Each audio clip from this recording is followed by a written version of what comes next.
A few moments later. Halo teman-teman, kembali lagi bersama saya, Christine Olivia Saragi. Pada video kali ini, saya akan membahas tentang hambatan-hambatan yang terjadi pada manajemen kelas SD. Selamat menonton semuanya. Terlebih dahulu kita membahas apa sih pengertian manajemen itu.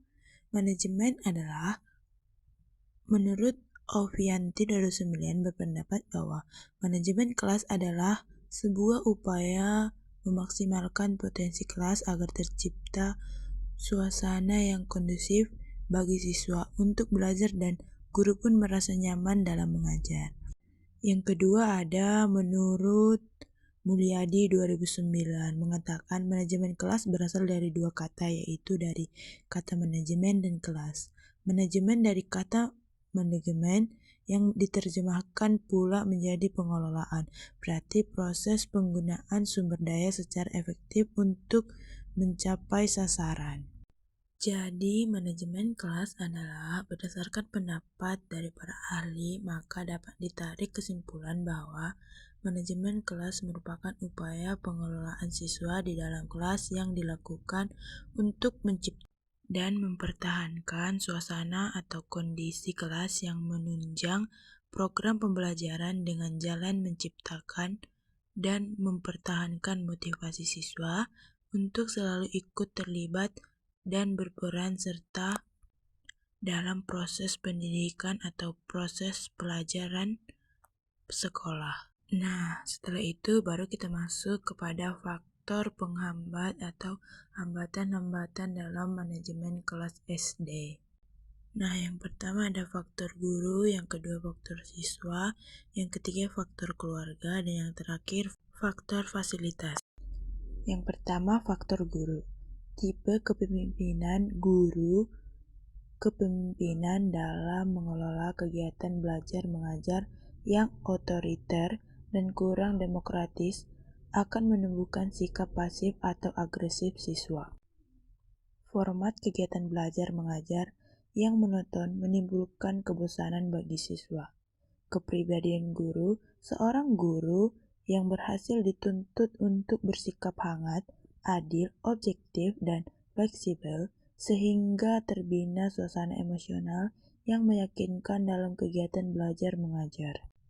Pemahaman guru tentang peserta didik, terbatasnya kesempatan guru untuk memahami tingkah laku peserta didik, dan latar belakang yang dapat disebabkan karena kurangnya usaha guru untuk dengan sengaja memahami peserta didik dan latar belakangnya. Faktor yang kedua yaitu faktor siswa. Pada faktor siswa ini, hambatannya yaitu kurangnya kesadaran siswa terhadap hak dan tanggung jawabnya.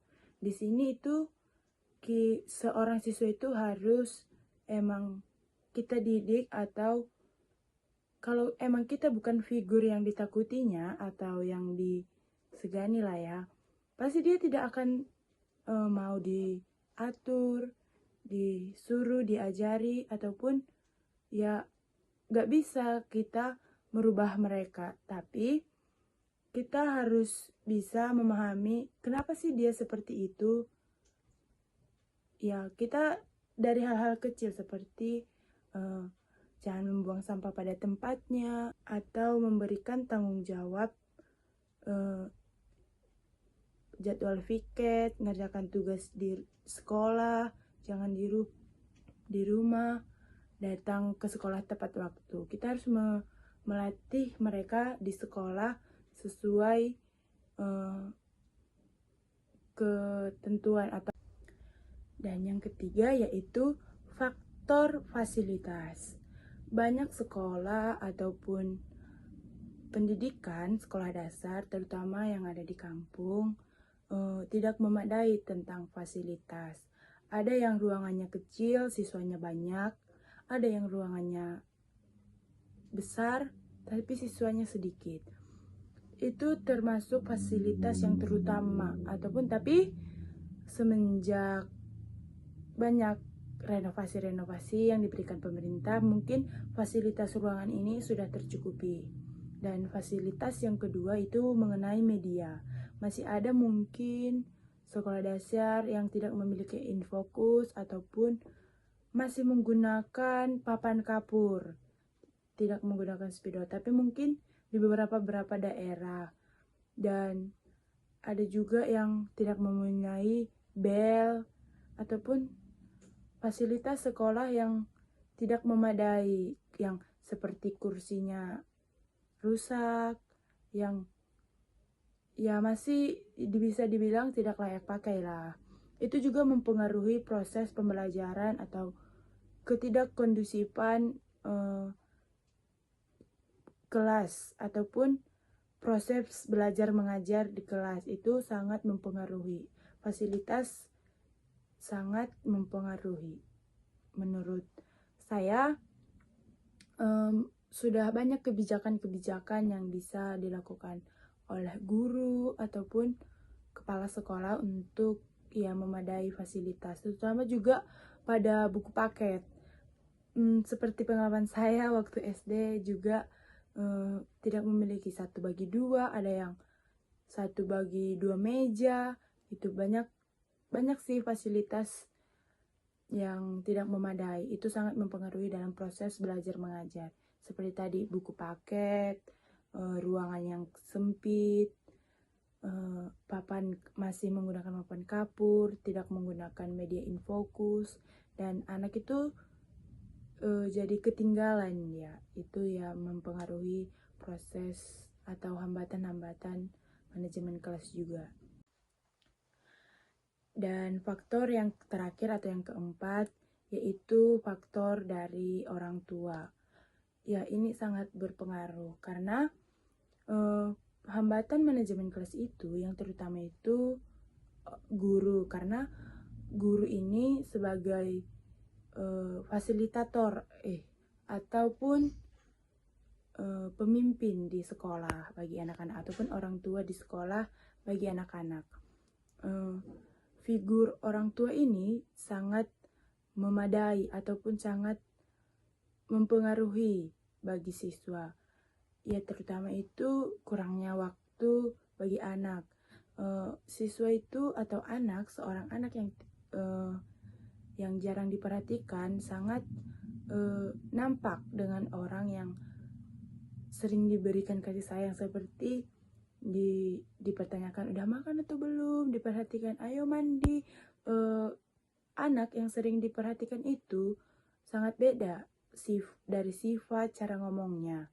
Jadi figur orang tua ini juga menjadi salah satu penghambat bagi manajemen kelas. Yang kedua yaitu masalah ekonomi. Bisa saja di keluarga ataupun di figur orang tua ini memiliki hambatan ekonomi. Bagaimana seorang anak bisa belajar dengan tertib ataupun dengan bagus jika peralatan tulisnya saja tidak ada ya, seperti pulpen. Ya bisa saja, jangankan pulpen, buku 1 biji aja bisa saja tidak dibeli. Faktor ekonomi juga memang sangat mempengaruhi bagi anak, ataupun itu tergantung orang tuanya juga. Itulah tadi yang dibilang faktor orang tua. Kita harus pintar-pintar ataupun tahu memberikan ataupun mengarahkan masalah-masalah yang ada di kita ataupun di keluarga kita. Jangan anak sampai cenderung tidak bersemangat, jadinya terbawa-bawa ke sekolah. Itu sangat faktor yang sangat mempengaruhi juga pada manajemen kelas di sekolah.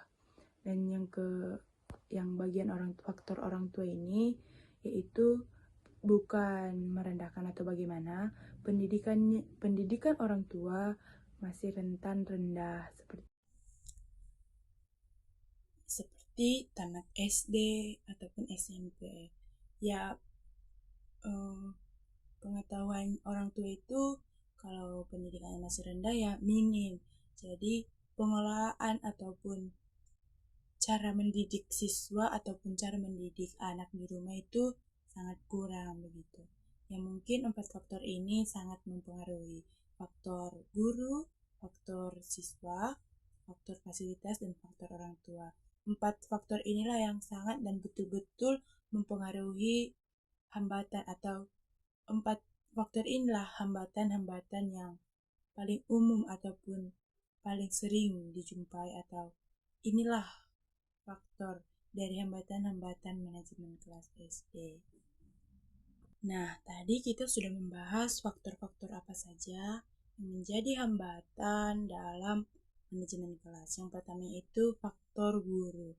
Ya, kita bisa mengatasinya atau memberikan solusi kepada atau membahas agar faktor guru ini tidak cenderung mempengaruhi hambatan. Yang pertamanya itu membuat atau memberikan pengajaran yang efektif dan menyenangkan, seperti memberikan pengarahan tentang gambar, melalui gambar, media, ataupun video. Jangan menonton dengan metode ceramah. Itu sangat tidak efisien, yang membuat siswa tidak semangat ataupun lesuh karena menonton bicara-bicara ataupun menggunakan metode ceramah. Yang kedua yaitu faktor siswa. Kita dapat memberikan solusi mengenai hambatan faktor siswa. Kita bisa memberikan pengaturan ataupun aturan-aturan di kelas yang tegas ataupun bisa membina mereka melalui aturan itu, seperti jadwal piket, jadwal membersihkan kelas, ya jadwal piket, kehadiran di sekolah, jangan ada yang telat, ataupun peraturan-peraturan yang membuat kelas itu disiplin dan terarah. Yang ketiga yaitu faktor fasilitas. Ya, kita juga bisa memberikan fasilitas yang ada pada kita, seperti mungkin para guru-guru sudah memiliki laptop ataupun bisa memberikan seperti tadi media gambar agar fasilitas ataupun pembelajarannya tercukupi. Bisa juga seperti memberikan selain gambar itu kira-kira apa ya yang bisa kita berikan agar fasilitasnya tercukupi, seperti kerjasama tim antara guru, bagaimana ya, atau diskusi antara tim guru, ataupun memberikan yang bisa kita berikan. Dan yang terakhir yaitu faktor orang tua. Mengenai faktor orang tua, kita bisa memberikan solusi, ya kita melibatkan orang tua dalam seperti mengenai acara yang ada di sekolah. Kita bisa kerjasama ataupun berinteraksi atau kerja tim dengan orang tua, melibatkan mereka, ataupun bisa diskusi dengan orang tua untuk mengenai kemajuan ataupun ketentraman ataupun bagaimana perubahan sang anak, yang membuat manajemen kelas itu sedikit terganggu. Kita bisa memberikan arahan atau diskusi kepada orang tua. Ya, mungkin seperti itu saja yang bisa saya sampaikan. Semoga video ini bermanfaat. Sekali lagi terima kasih semuanya telah menonton. Bye-bye.